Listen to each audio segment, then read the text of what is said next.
Cleveland Clinic, Florida provides individualized treatment plans for excellent outcomes of health problems ranging from the most common to the most complex, even in cases considered untreatable by others. Cleveland Clinic, Florida. Every life deserves world-class care.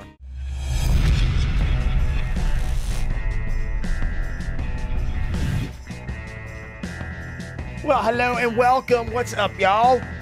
It is the Wednesday KVJ. What's up, After what's Show up? Podcast. What's up, what's up, what's up? Yeah, here we go. Hey, Brian, you're killing it.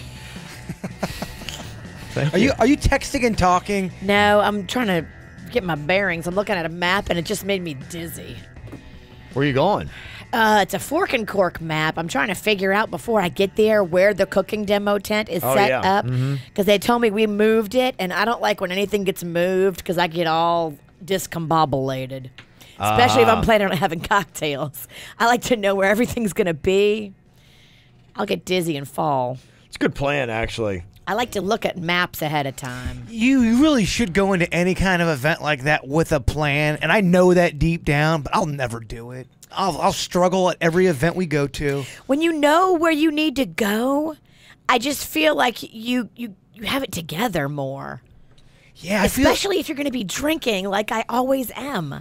I feel like when I have it together, that's when things really fall apart. If that makes sense. It's kind of a paradox. Doesn't make sense for anyone but you. It's like when I get really early for something, I end up finding when I'm really prepared and early, I'm always late to that event or to whatever I'm doing. It's almost like I get too prepared, and then I get this false sense of security, and then I fuck up. Yeah, I don't know. You are a riddle wrapped in a mystery. You're an enigma.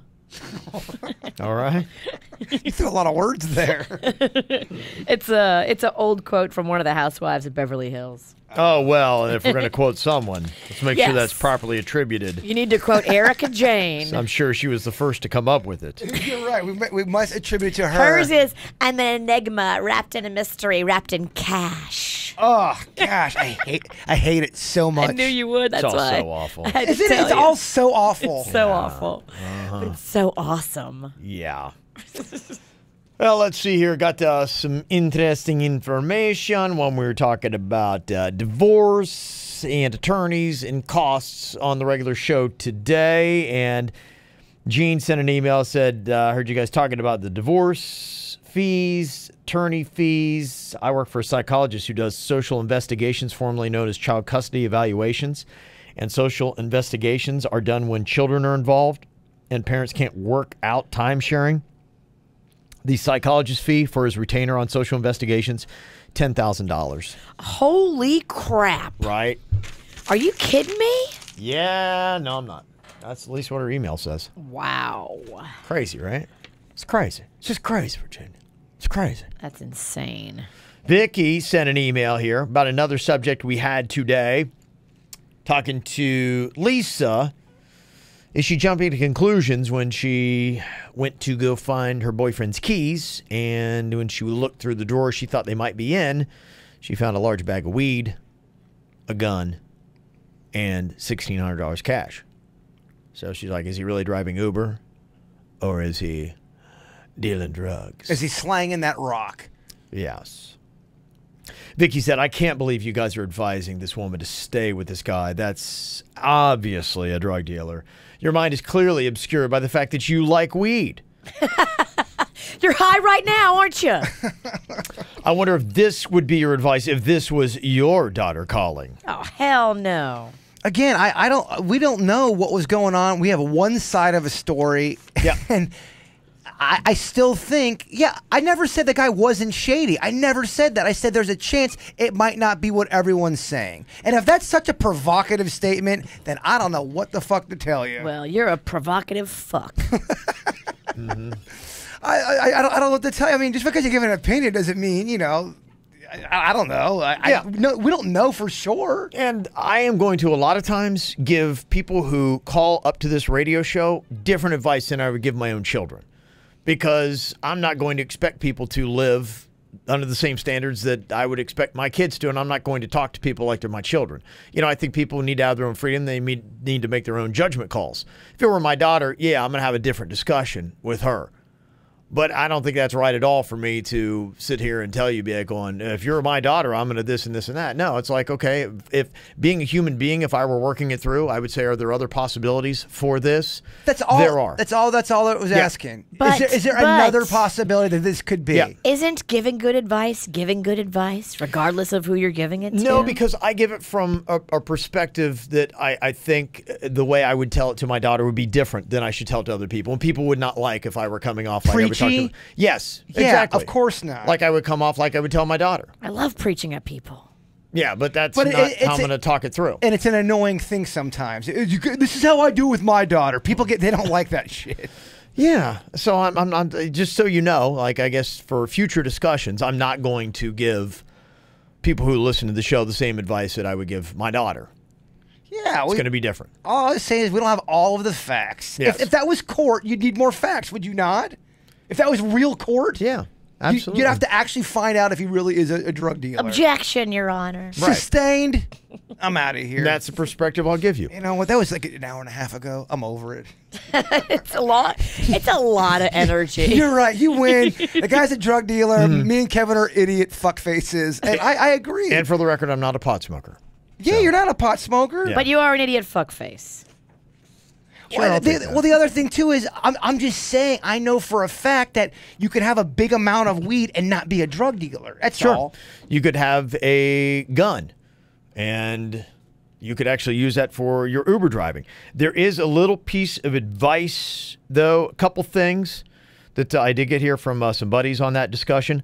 One, from somebody who is a sheriff's deputy. Yeah, okay. I like to hear this. It is illegal to have a gun with drugs in the same place. Oh. Yeah. That is, it's illegal anyway because pot's not legal in Florida. So he is doing something illegal. Yeah. With the pot. There's definitely no doubt about that. Right, but it might increase to have a gun with the drugs. Drugs, yes. I didn't know that. Exactly. So that is some good information. It is. Even if you've got, your concealed carry permit or whatever, or even if you just have a licensed gun and don't even have the concealed carry, it doesn't even really matter, I guess. That's why I'm happy I don't have a gun. Having a gun with it could be bad, yes. So keep your drugs and your gun separate, apparently is the piece of advice there. That's a good piece. And another buddy of mine said, yeah, I did Uber for a while, and 10 p.m. to 3 a.m. are prime time hours. No traffic, and a lot of clients went from West Palm to Fort Lauderdale or Miami, which could be up to $150 per trip. And you would cash out every trip and take the cash out of the bank account. So it is a possibility that he is driving during that time, no traffic, better on gas because it's nighttime, and higher, bigger fares. So some people choose to drive at that time. They make a good chunk of money. They would cash out, and they would have that cash there. So everything that he said, the person who's like saying whatever and wanting to crush us and crucify us for that advice, I think that you're starting to find that there are some real possibilities, and maybe his story's pan out. Now, if you got a problem that he smokes that much weed and he'd buy it for his friends and give it to his friends like he said that he did, then that's a different story, and that's a different question. And the other thing, too, is just because someone gives advice on the radio doesn't mean they're right, or you should take... look, listen to this show for, I would say... Entertainment. Yeah, entertainment purposes. Of course I don't know this guy could be slanging rock left and right. I have no idea. Right. And yeah, you should not have a gun with your drug. I don't know what to tell you. Giving you something else to think about. I love it, but I also hate it.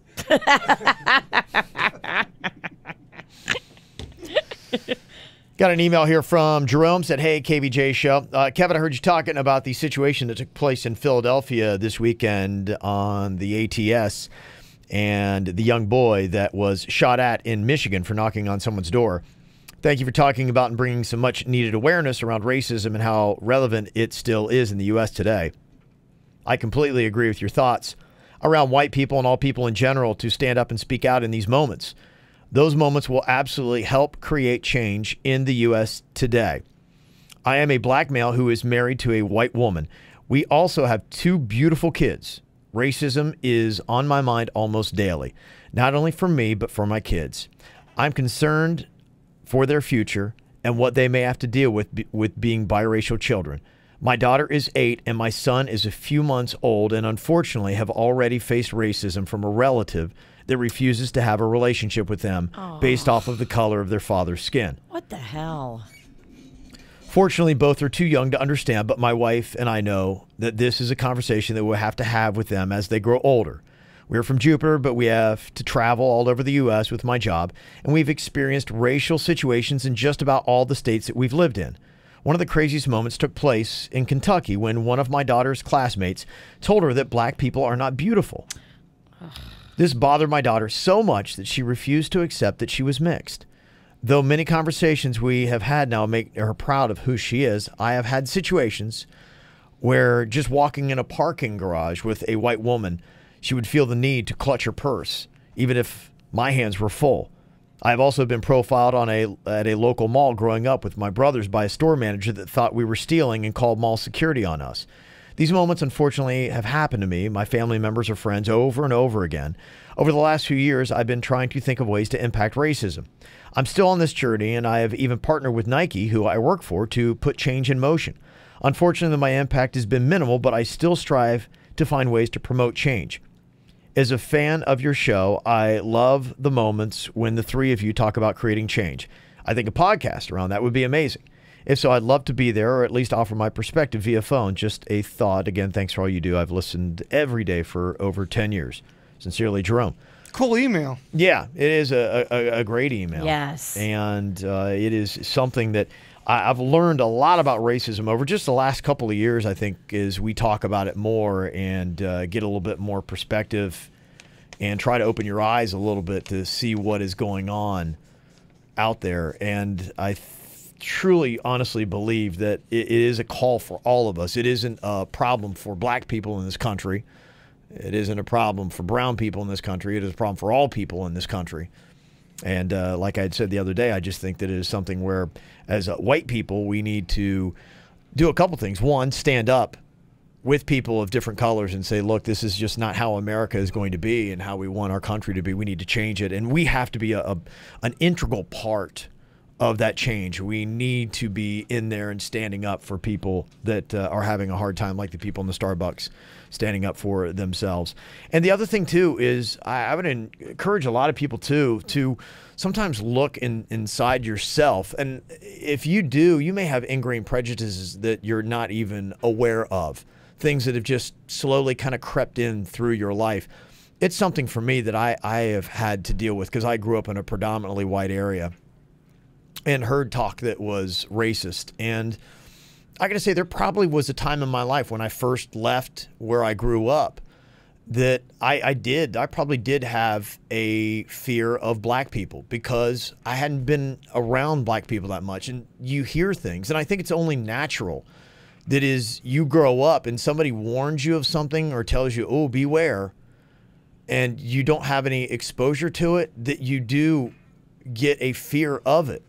And I think the more that we have friends of different colors and that we hang out, you really start to understand them more. I had the same thing because in my town, everybody was white and everybody was straight, or at least nobody admitted that they were anything else. And when I left Logan, Ohio, there were a couple lessons I had to learn. And even people that were gay I was like, I couldn't believe it. And it was just so foreign to me. And I think a lot of times things that are foreign, and when you've heard little slurs and things like that happen, put in your head by other negative people. Yeah, it's how you kind of think a little bit yourself.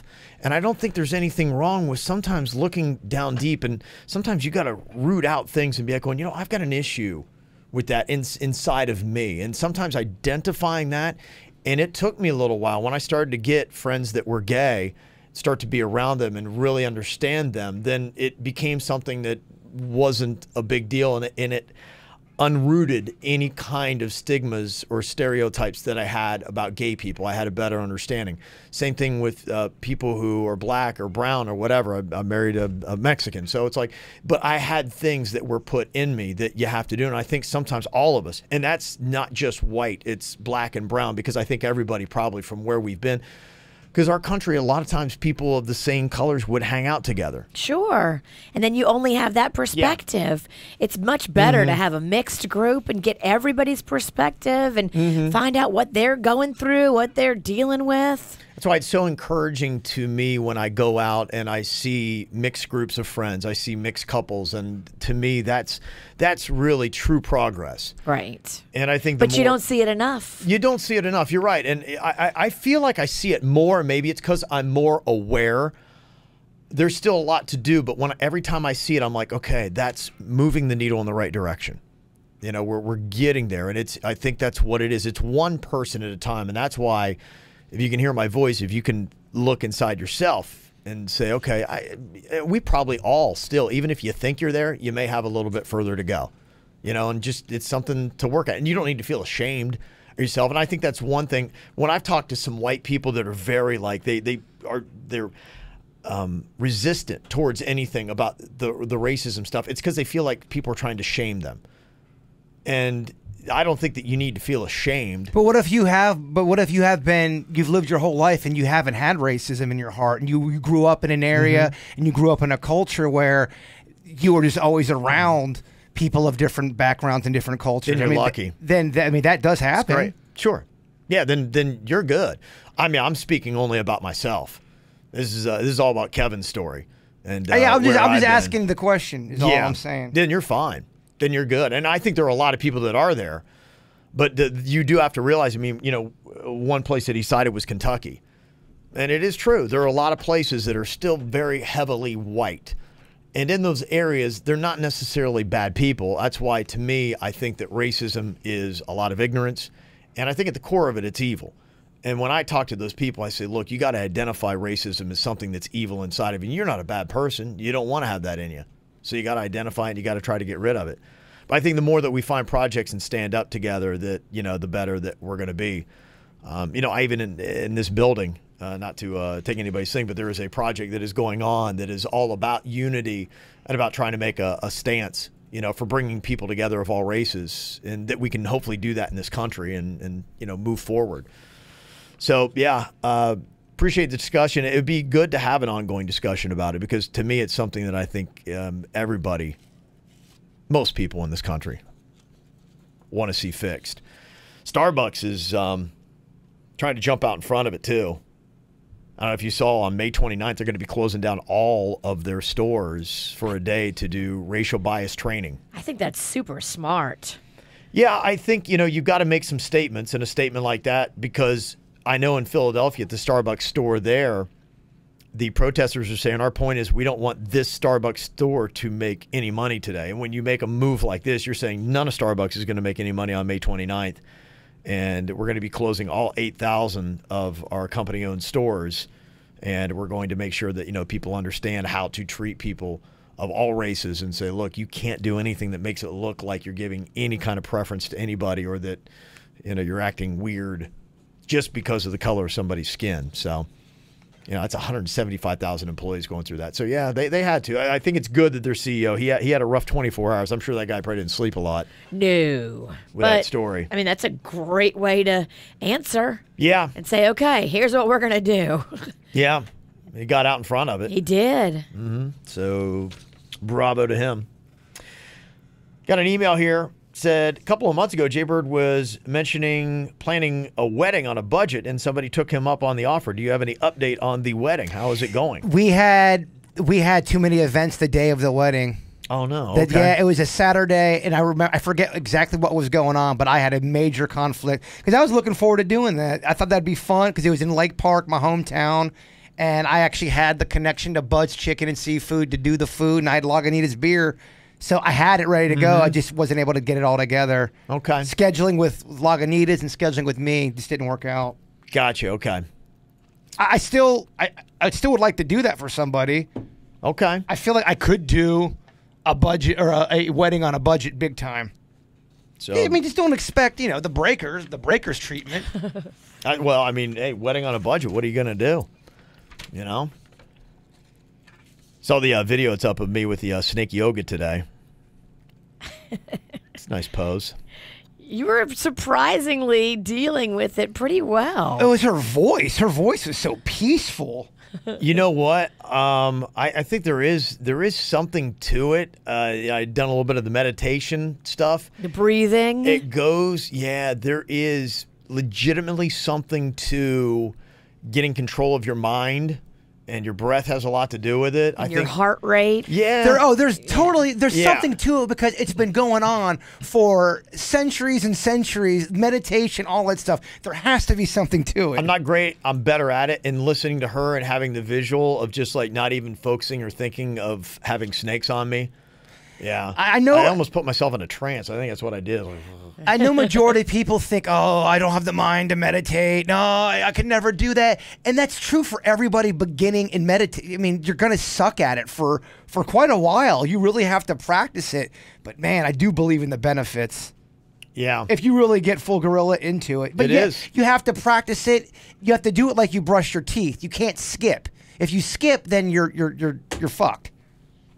Yeah, I think basically just as a testimony that if you got any kind of anxiety issues, try it out. Yoga, meditate, all that kind of stuff. It was the best I've ever been with snakes. Still didn't enjoy myself, but I was better than I have been in the past. And that was everybody's opinion, including the snake handler, Amy, who's seen you many times flip the hell out as soon as the snake is in the room. Mm-hmm. Absolutely.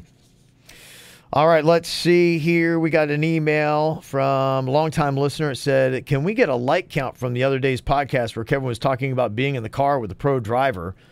I hope you can replay the clip and get a number just for fun. I know it's a crutch word. I just thought it was funny that there were so many in there. I hope all is well. Love you guys. I think Denny's is going to look for that. You were rivaling Kesha? Apparently, yeah. Might have been. We all got buzzwords. I know that. Yes. Yeah, maybe I was just getting a little bit excited. I was saying absolutely a lot. I was editing calls, and absolutely. Like, shut the fuck up, dickface. Let's go. Change it up. It's easy to get into a word slump. It is. Mm-hmm. Saw this thing about the food halls. Apparently, that is one of the new big things that is going on. I know West Palm just got their first food hall. It's like right across the train tracks on Okeechobee. As you're heading to downtown West Palm, you take a right and you kind of go down there and it's hidden away, which seems to be part of it. Like people like these places that are hard to find. I found one in Philadelphia, a couple blocks from our hotel, and it is amazing. Mm-hmm. You just walk in and I took a little video of it and put it up on Facebook. Like, there's so much cool stuff. Yeah. Anything you could possibly want, from coffee to oysters to cured meats to fresh produce to chicken, juices. It's so interesting to me. I love marketing. I love consumer behaviors and all that kind of stuff. I just find it fascinating because I think it has to do with people and why we do what we do. And I mean, really, it's nothing different than a freaking supermarket. I mean, it's the same concept because... Do they have where you can sit down and eat, though? Because that makes it a little different. Whole Foods. You can do that. You can do that at Publix, too. You can eat at Publix. But this makes it different that you have, like, all these little mini restaurants, mini private businesses set up in one bazaar, basically. Yeah. I find it... I do find it fascinating in that. But to me, it's like, if you go to Publix, they've got sushi place... They've got subs over here. You can get cakes here. But it's not mom and pop. Well, and I think it's corporate. But see, exactly. And people love the mom and pop. Now you're starting to tap into what's making it special because it's not really like special or unique when you start looking at what your Publix and your Whole Foods offer. I mean, it's all right there. But yeah, the food hall thing is just, because I think that's just what it is. It's like it's mom and pop. It's local. It's just cool. It's eclectic. It's trendy. It's like all this kind of stuff. It's artisan. It is artisan. It really is, but it's the consumer behavior stuff of what we do. And we've tricked ourselves into thinking it's a lot more special than anything we've ever had before. Meanwhile, it's exactly what we've had before. Except now it's just in a little bit of a different package. In fact, it's maybe not even as polished of a package, but the fact it's a little bit rustic, that for some reason that's even more cool. Well, you're putting your money in a different man's pocket. And I think that's very appealing to people in this day of Amazon and all that. When you think about, the mom and pop artisan, don't you want them to thrive? Sure, but I do. But I've gone to the food hall in West Palm, and I didn't even have that thought in my mind at all. I was just like, this is like the cool place to go. Some people, so trendy. That's the only reason. That's the reason why I went. Some people will do what you're talking about, Virginia, about the mom and pop angle, and then some people are gonna be like, Kevin, like I don't give a shit. I just want it to be good. I knew it was like the hot place, and people were gonna be talking about it. When they did, be going, I've been there. How about that? I know about it. I haven't been there. Yeah, no big deal. So yeah, the Thrill List did, of course, they are Hipster Central. They did their own little list of the best food halls. They name dropped one in South Florida, El Palacio de los Jugos. Oh yeah. Is the place they suggested in Miami. I've never been there, but they say they've got several of them in South Florida. They were founded in Miami in 1977, but they got 9 locations now across South Florida. They said if you want the authentic dose of Cuban food outside of the island, this is the place to go. They say that the open-air market has got a food court, an epicenter of Cuban culture with a mosaic of meats, produce, Cuban goods, and, of course, freshly squeezed juices. They say there's even old dudes playing dominoes. So it's basically Calle Ocho. Except, yeah, all your food is right there in one spot. You'll find roast pork with congri, stewed ropa vieja, and freshly grilled fish. Ooh. They say that you can get juice fresh out of a coconut. Oh, I love it. And get fresh papaya juice. So if you've not gone to El Palacio de los Jugos, you can check it out. Yeah, but I think the food hall is going to be the next big thing. West Palm's got one, and they're going to be everywhere now. It's going to be a whole thing, which basically is just an unorganized Publix. Yeah. I'm anxious to see one. I have not been cool enough to go into a food hall. Well, you would love them as much as you love like variety and neat things with food. There really is some special stuff. It sounds like a Cracker Barrel, but mom and pop style, where there's like games and toys. So imagine like a flea market. Yeah, I love flea markets. But every booth is a different like mom and pop mini restaurant or shop. I love it. Some of them you can walk in and sit down and eat. Some of them are just walk up counters. Yeah. But it's just so much fun variety. I love variety. Yeah, the one in West Palm is kind of like that. I think they have one that's got some kind of like a trendy frozen dessert kind of thing. I wouldn't even say it's ice cream. I don't know what it is, but it's something like that. I think they have like a meat counter you can go to. There's somebody making fresh cheese. Yeah, wine and craft beer. And then, of course, they got like a little art area, you know, to make it artsy. And a place, of course, you can go sit with your Wi-Fi. I just wonder, like, how long the food hall concept's going to be, like, hot. Because that's just it. It's a ticking clock. And that was interesting to find out that Facebook, apparently, they had an algorithm trying to figure out for businesses how long your product's going to be hot with this consumer. Well, in South Florida, as long as your food hall is air conditioned, I think it'll last. I mean, think about how much people love going to the Green Market. Yeah. And that gets hot as F. I think the patio to eat, though, at the West Palm food hall is outside. That's not good. Yeah. So we'll see. AC is where it's at. Mm-hmm. You heard about this possible class action lawsuit that Facebook is going through? No, but I love it. Tell me. A federal judge ruled that Facebook's facial recognition tool breached user privacy and broke Illinois state law because it used users' images without their explicit consent. And under the state law, the company could be fined $1,000 to $5,000 each time a person's image was used without consent. Uh-oh. I've seen so many people talk about how they're personally going to go sue Facebook. Is Facebook up against a lot of just regular Joe you're gonna see, lawsuits? If you see this, like this is blood in the water. Yeah, it is. Because people are like, wait a minute, every single count, if they use my photo, how many times they use it, how much money individually could I make? Plus you times that with the population of the state of Illinois that is on Facebook. We're coming for you, Zuckerberg. I mean, if these lawsuits start going through, the crazy thing, you could see the toppling of Facebook. Absolutely. You could see a massive social media giant just go down in front of your very eyes. That's going to piss a lot of people off who have spent money on their Facebook account and built an audience that way. Sure. And that's money, basically. You've just thrown that in the wind now. People are running from Facebook so fast right now because I knew that was the thing. It was like, okay, how to make money on Facebook, how to market yourself on Facebook. And now people are like crazy. I just know even in the radio video game. Like, get off Facebook, get to your website, get to something you can control. And they're trying to find out. It might change the social media game forever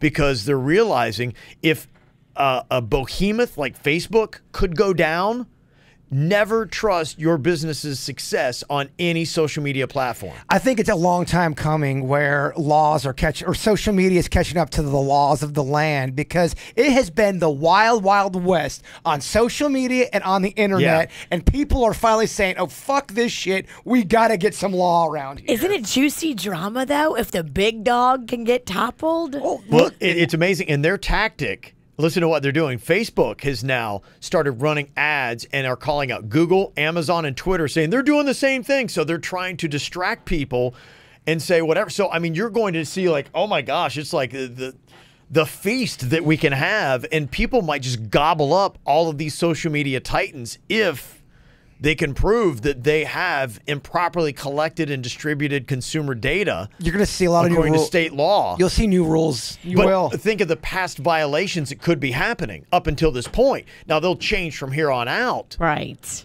But the question is, you go back, how long has Facebook been big? How long has Twitter been big? A while. You know? Google, they say, is even worse than some of the stuff that Facebook has done. So Facebook is like, oh, they're look at Google. They're bad. They're worse than us. Get them. Yeah. Wow. It'll be interesting. The next couple of years are going to be very fascinating to see how this goes. I wonder what it's like right now if you work at Facebook. Are you just basically sitting there like freaking out? You're getting your resume out. Yeah. There's probably a gazillion Facebook employees on LinkedIn right now. Just to make sure. Dang. Yeah, it could be crazy. Yeah. So who knows? The world is a change in Virginia. Yes, it is. That's right. All right. Well, I believe we've got a lot of our email problems fixed. I don't know. I got a few emails. I don't know if I got all the emails, but I got a few. So. Did you get the old ones too, or just things that were currently sent to you today? They seem current. So, if you sent them over since Friday afternoon, that's when the KVJ email seemed to go dark, and then we just kind of got it back. So, if we haven't talked about your email in a few more days, just know it probably got lost and just resend it. Yeah, that's pretty much it. mail@kvjshow.com is where we are and what we've got, so you can check it out. All right, y'all have an amazing day. We'll talk to you later. Goodbye. Cleveland Clinic, Florida provides individualized treatment plans for excellent outcomes of health problems, ranging from the most common to the most complex, even in cases considered untreatable by others. Cleveland Clinic, Florida. Every life deserves world-class care.